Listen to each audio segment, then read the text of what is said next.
नमस्कार रसिक श्रोते हो. कथा वाचनाच्या या कार्यक्रमात आज आपण ऐकणार आहोत नाते दोन जीवांचे ही यशवंत गोपाळ जोशी यांची कथा. अनामिका या कथासंग्रहातील ही कथा आहे. नक्की ऐका आणि आवडल्यास लाईक करा, शेअर करा आणि चॅनलला सबस्क्राईब नक्की करा.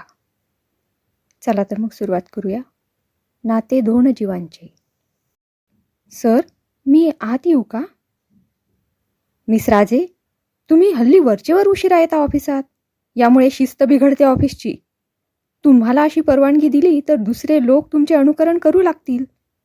प्रधान साहेबांनी हजेरी लावायला आलेल्या मिस नीला राजेंची हजेरी घ्यायला सुरुवात केली होती. आपलं म्हणणं मला मान्य आहे. आपणास जर हजेरीपट द्यायला जमण्यासारखं नसेल तर मी आपली घरीच जाते परत. हे फार होतंय मिस राजे. आधी ऑफिसात उशिरा यायचं आणि हजेरीपट दिला नाही म्हणून घरी जाण्याची धमकी द्यायची. वा, चांगला न्याय आहे तुमचा. सर, आपला काहीतरी गैरसमज होतोय. मी कोण आपल्याला धमकी देणार? माझं उशिरा येणं आपल्याला मान्य नसल्यानं आणि माझी किरकोळ रजा फुकट जात असल्यामुळे मी घरी जाण्याची भाषा काढली. त्यामागे आपला उपमर्द करण्याचा माझा कोणताही हेतू नव्हता आणि आताही तसा नाही. बरं, कळले तुमचे विचार. तुमच्याशी वाद करीत बसायला मला सवड नाही आता. त्या हजेरीपटावर सही करून आपल्या कामाला लागा. आणि हे पहा, संध्याकाळी मला येऊन भेटा आणि मगच घरी जा आपल्या. सही करून व आभार मानून नीला आपल्या जागेवर गेली. टेबलावरील फायलींचे गठ्ठे पाहू लागली.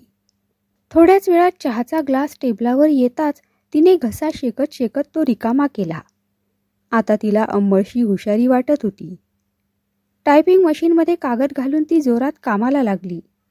काम करता करता 1:30 कधी वाजून गेला होता ते तिला कळलेच नव्हते. मैत्रिणी जेव्हा डबे घेऊन आल्या तेव्हा तिचे लक्ष घड्याळात गेले. तुम्ही व्हा पुढे, एवढं पत्र पुरं करून आलेच मी पाठोपाठ. नीला आल्यावर सर्वांनी आपापले डबे उघडले आणि एकमेकींच्या डब्यातील भाज्यांची देवाणघेवाण सुरू केली. परंतु नीलाच्या डब्यात भाजीचा पत्ताच नव्हता. नीला, भाजी नाही केली वाटतं आईने? एका मैत्रिणीने विचारले.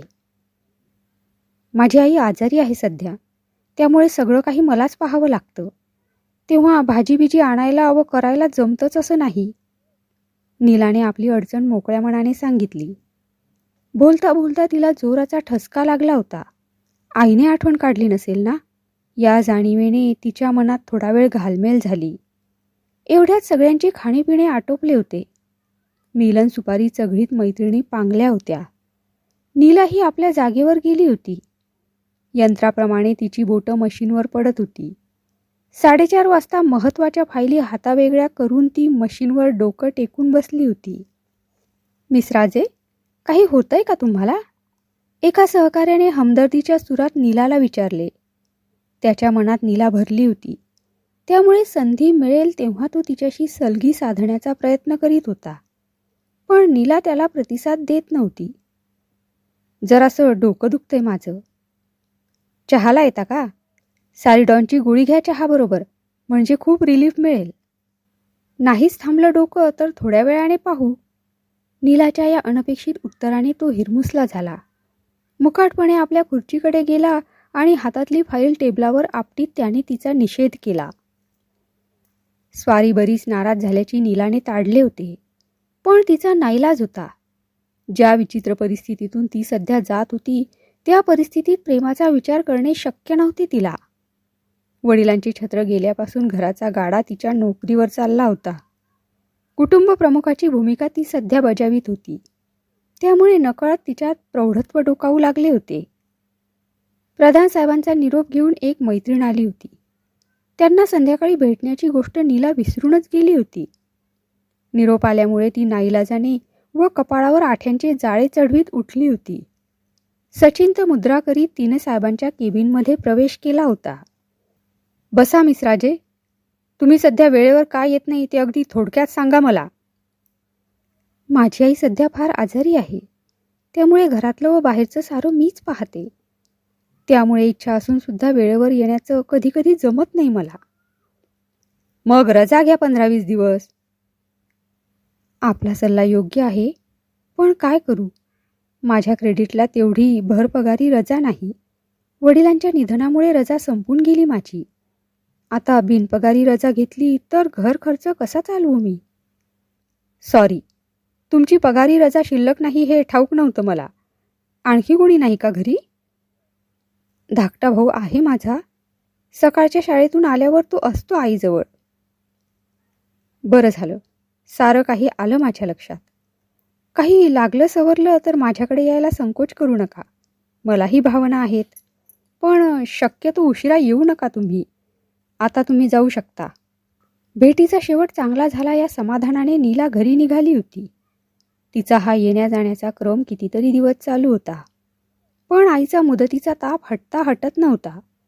शेवटी प्रधानसाहेबांच्या ओळखीचे स्पेशालिस्ट डॉक्टर आले होते. नीलाच्या आईची प्रकृती तपासून त्यांनी बरीचशी औषधे लिहून दिली होती.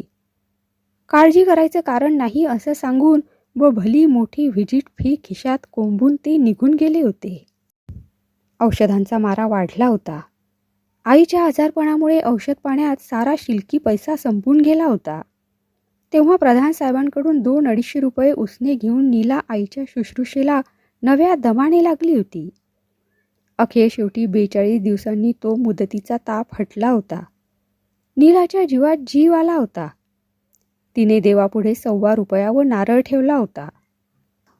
एका शनिवारी ऑफिस सुटण्यास अर्धा तास असताना प्रधानांनी नीलास बोलावून घेतले होते.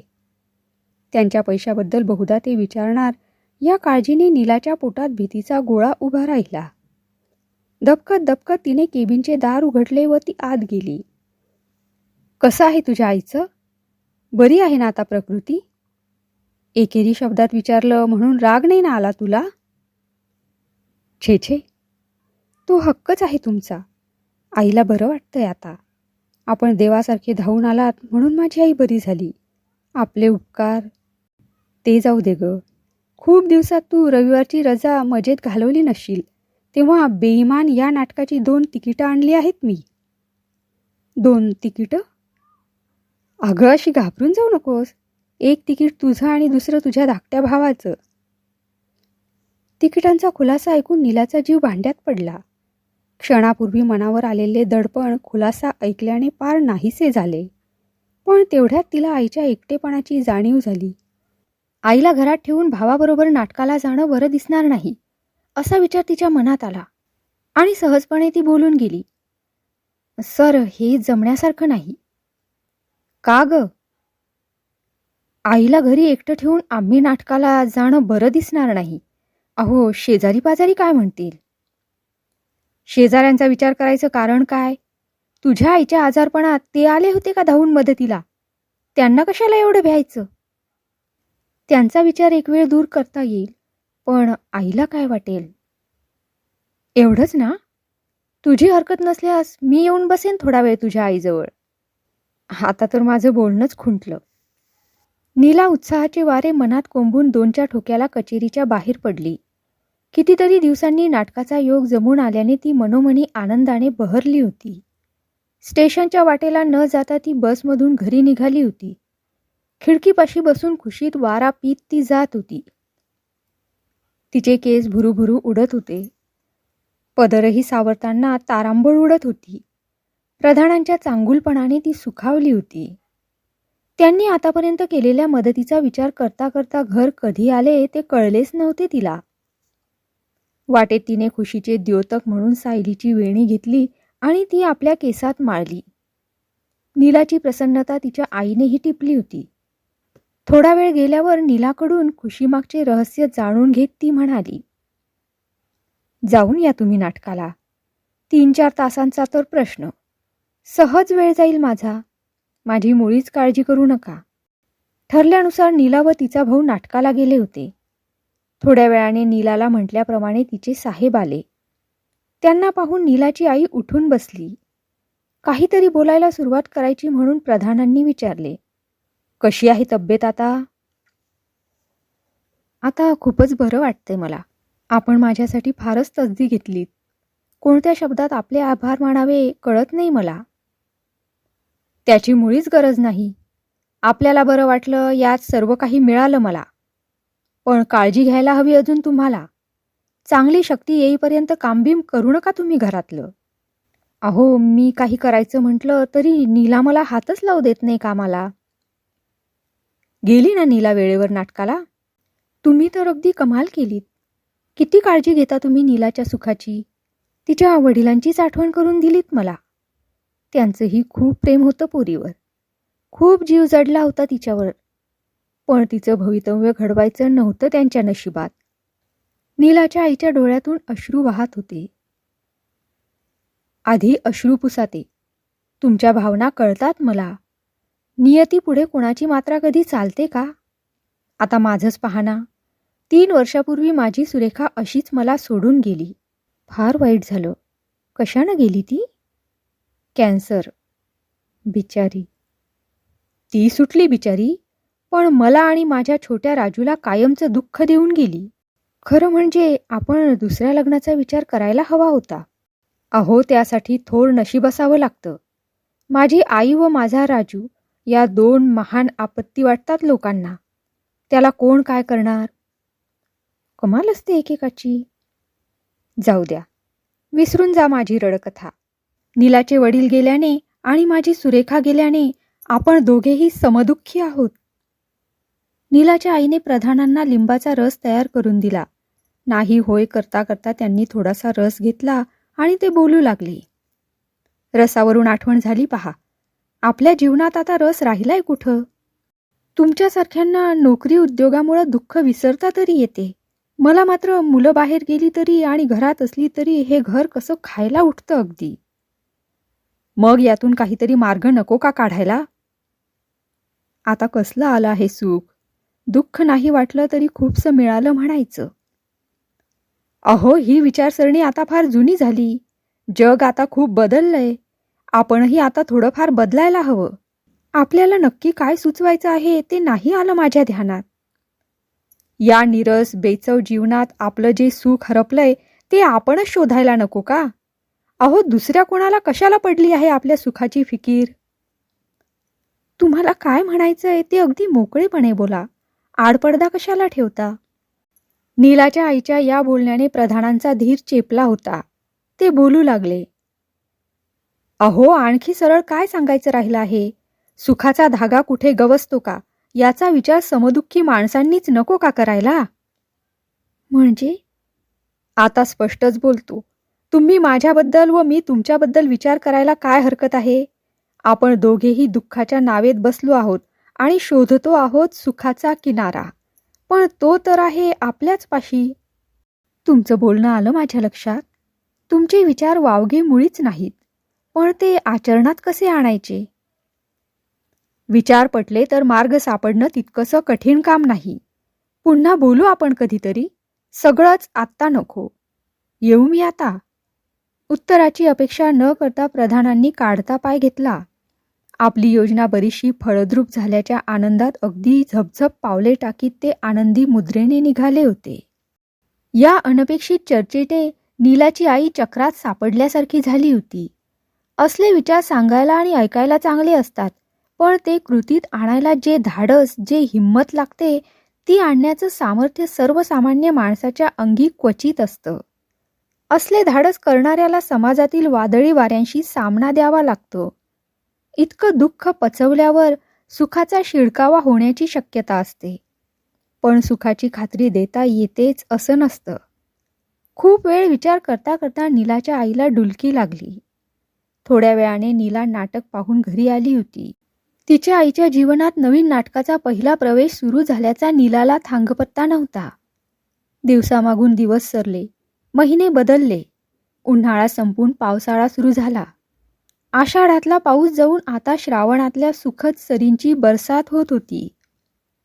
प्रधानांचा विचार डोक्यातून पुरता गेला नव्हता. तो नीलाच्या आईला सतावीत होता.